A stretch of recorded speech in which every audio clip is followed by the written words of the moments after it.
Want to know the biggest mistake points collectors make? Using 100,000 valuable miles on a $200 flight that could have gotten them a $5,000 business class ticket instead. While everyone's rushing to burn their travel rewards, smart travelers know exactly when to keep their points and pay cash. From sneaky fees to hidden costs, today I'm breaking down the real situations where cash is your best friend. And trust me, this will change how you book your next trip. Number 1. Cheap flights and hotels. Let's dive into when you should keep those precious points in your pocket and pay with cash instead. This isn't about never using your points, it's about being smart with them and maximizing their value for the best possible redemptions. First up, cheap flights. Here's a solid rule. If you're looking at a domestic flight under $100, pay cash. Period. Those 10,000 points you might use? Save them. They could be worth 5 times more on an international flight later. Think about it. Using 10,000 points for a $90 flight gives you less than 1 cent per point in value. Those same points could get you $200 to $300 worth of value on a better redemption. The math gets even clearer with budget carriers. When Spirit or Frontier runs a $39 sale, using any amount of points becomes almost criminal. Remember, points are a currency, and you want the best exchange rate possible. This becomes especially true during off-peak seasons when cash prices drop significantly. Budget hotels follow the same logic. Using 15,000 points for a $75 hotel night is like using a sledgehammer to hang a picture. Complete overkill. Those same points could get you a $300 room when you really need it. If you're looking at hotels under $150 per night, cash is usually your best friend. Let's break down the hotel math. Most hotel points are worth between 0.5 and 1 cent each. So if you're using 20,000 points for a $100 room, you're getting 0.5 cents per point. That's terrible value. Save those points for when cash prices are sky high, like during special events or peak seasons. If these tips are saving you points already, hit that like button and subscribe for more smart travel strategies. The earning factor is crucial too. When you pay cash for flights and hotels, you're usually earning points on those purchases. Plus, if you use the right credit card, you're double dipping, earning both loyalty points and credit card points. For example, a $200 flight paid with a card earning 3 times on travel gets you 600 points plus airline miles. Speaking of credit cards, welcome bonuses play a big role here. If you need to meet a minimum spend requirement for a new card bonus, using cash for travel purchases can help you hit that target.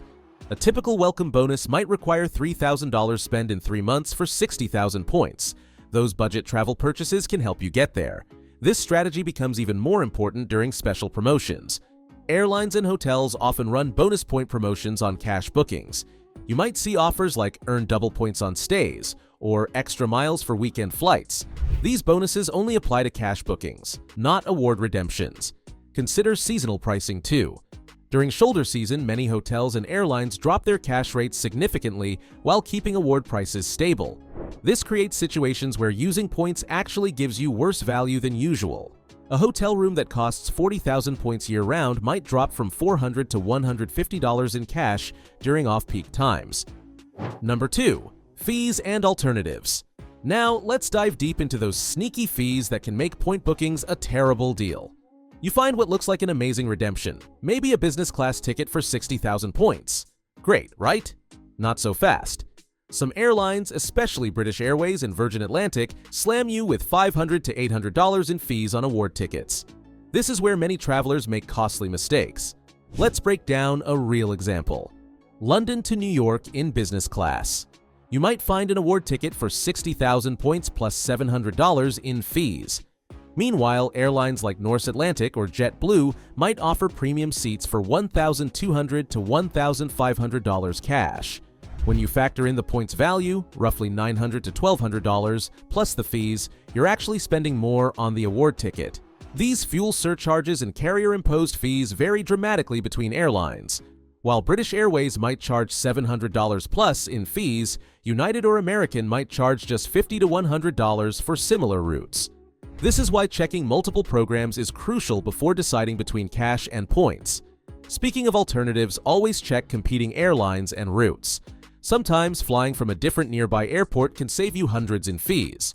For example, flying from Dublin instead of London or Paris instead of Amsterdam often comes with significantly lower taxes and fees. This applies to both cash and award tickets. Finding value in these insights? Subscribe and hit that notification bell to catch all our travel money saving tips. Travel credits and card benefits need special attention. Got an airline credit expiring soon? Have a credit card with annual travel credits? Use these before touching your points. They're literally free money with an expiration date. A typical premium travel card might offer $300 to $500 in annual travel credits. Let's talk about flexible cancellation policies too. Many airlines now offer free changes on cash tickets, while award tickets might still incur fees. During uncertain times, this flexibility can be worth paying cash for. Some airlines even offer "Want to get away?" or basic economy fares that cost less than the taxes on award tickets. Hotel award bookings can have similar issues.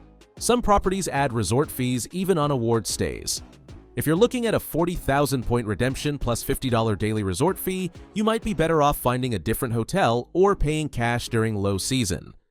3. Strategic considerations. Let's talk strategy. If you're chasing airline or hotel status, cash bookings usually count toward your goal while award bookings don't. This becomes crucial in the last quarter of the year when you're close to hitting the next status level. That $300 flight you might have used points for? Paying cash could be the difference between getting elite status or not.